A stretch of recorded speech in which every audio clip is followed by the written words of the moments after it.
The hardy kiwi blossoms have opened.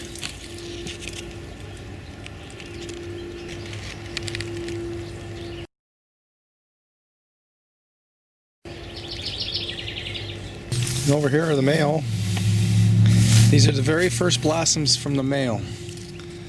Here's two. They haven't opened yet, and then there's two down here, and that's the only four I could find.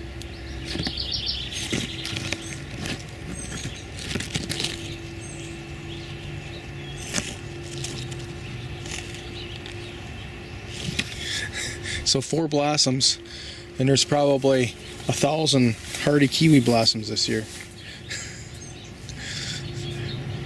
I got lots of hardy kiwis. Look at over there. That whole wall is full of them.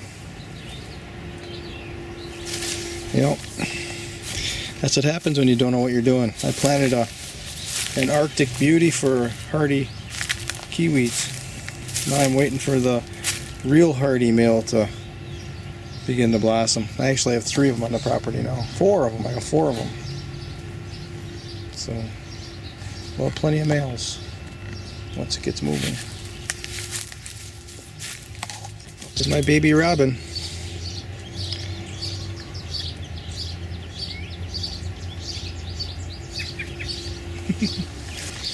So this is the watermelon bed. I cardboard and strawed it this morning. Didn't have enough straw to really complete the job, but it's pretty good just as it is.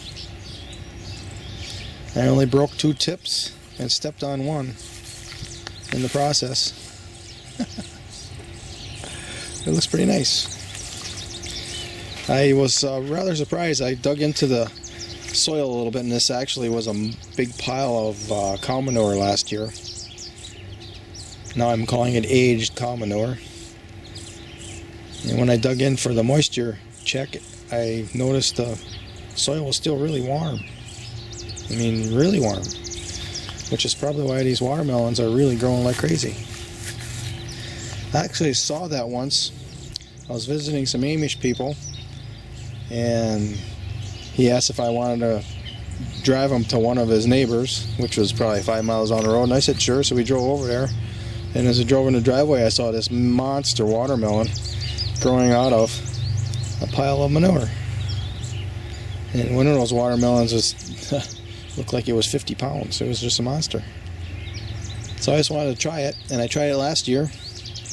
And I only got 1 watermelon out of it because of a woodchuck coming and eating on the vines.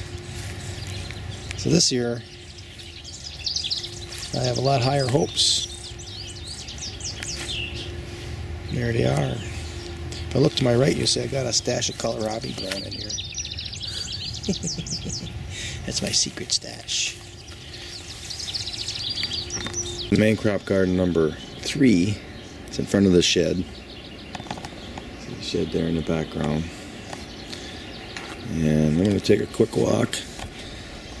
I tied off a Swedish soup pea because it was kind of leaning the wrong way. I'm going to check on that. So we're walking through our prototype food forest here. Coming up to the elderberries. That's Samdal, by the way. And here's a little bed of potatoes and Swedish soup peas that I built for the first time this spring. And the Swedish soup pea right here, that one single plant was starting to bend towards the inside away from the fence. So all I did was put this little baling twine, and just the weight of it is kind of pulling it in the right direction now. So since we're here, we'll kind of review this a little bit. We've got a 3-foot high hardware cloth around here because we've got woodchucks and, well, there's rodents as well. And we got the ground squirrels. And there's a lot of things I want to eat. I would like to eat potatoes and peas, especially peas. That's like a delicacy to a woodchuck.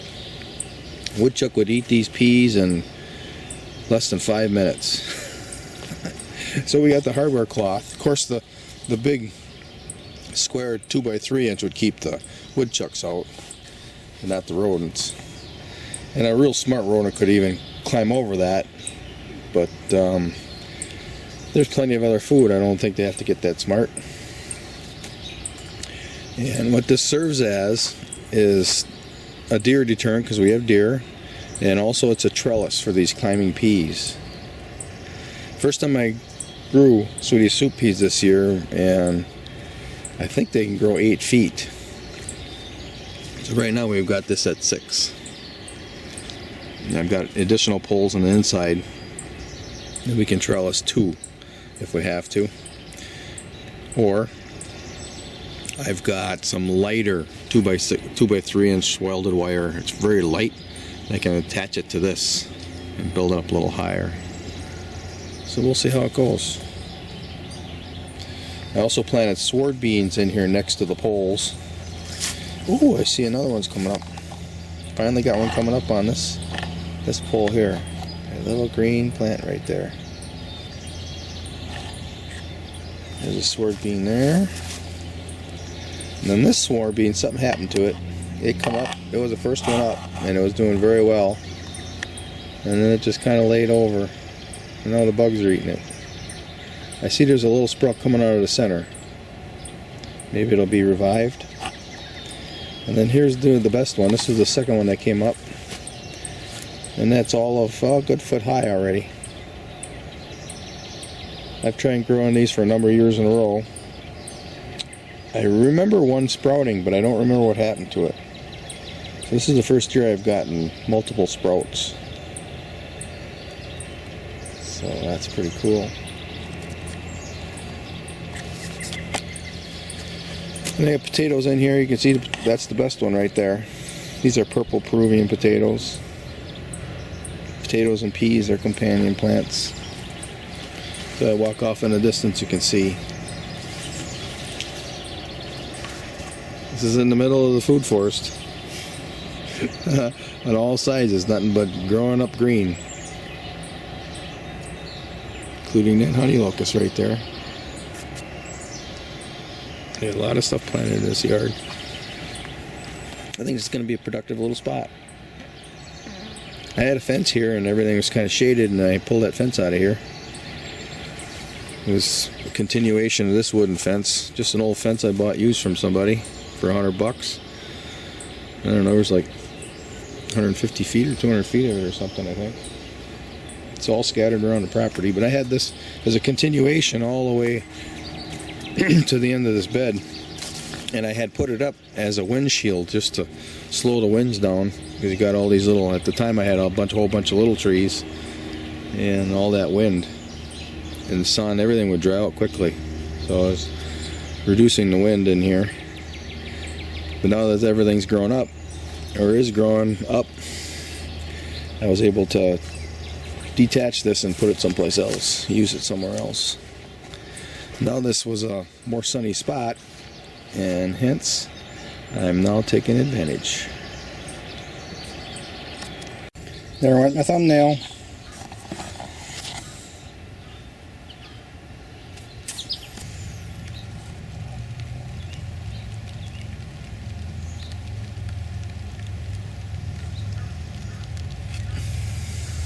So if that's any indication, we had a pretty good rain. And now we are going to get to eat a honeyberry. One fell off onto the sheet. And I'll show you this. And we're going to have a lemony quince this year. Supposed to be very bitter, but they taste like lemons. Yeah. Sometimes it works out.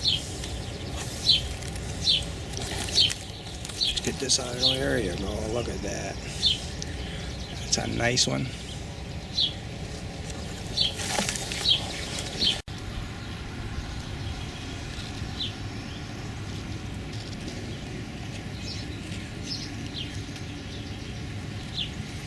I don't know what those things are. They're like little hairs or something. This is on a corn leaf.